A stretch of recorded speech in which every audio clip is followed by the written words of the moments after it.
Now in a village known as Puluth, and I met this wonderful grandma named Papa. She had this breathing problem for a long time. ரொம்ப நாள் அவங்களுக்கு இழைப்பு பிரச்சனை இருந்துச்சு. God has healed her completely. When we laid hand on her, God healed her and God released her from the pain and the breathing problem வந்து கடவுள் உங்களுக்கு release செஞ்சுட்டாரு. அதை பற்றி அவங்க எப்படிமா இருந்துச்சு உங்களுக்கு முன்னாடி? ரொம்ப அப்படியே இருந்துச்சு. இப்போ ஜெபம் பண்ணும்போது கை வைக்க மாதிரி ஆச்சு உங்களுக்கு? கை வைக்கவுமே நல்லா ஃபுல்லாக நின்றுச்சு. அப்புறம் வீட்டில் வச்சு உங்களுக்கு இன்னும் கொஞ்சம் அந்த நாசியில் கொஞ்சம் பிரச்சனை இருந்துச்சுல? இது இல்லை, இது வந்து தேவன் செஞ்ச உங்களுக்கு செஞ்ச காரியம். சரியாம்மா? இப்போ இனிமேல் இந்த மாதிரி வியாதி உங்களுக்கு வரவே வராது. இலைப்பு உங்களுக்கு இருக்கே இருக்காது. இந்த டிவியை பார்த்து திருப்பி அந்த கேமரா பார்த்து வந்து சொல்லுங்க உங்களுக்கு என்ன தேவன் செஞ்சாங்க.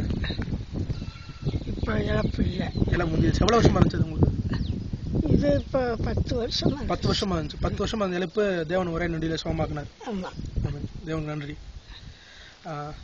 This awesome testimony from this village, Puluth.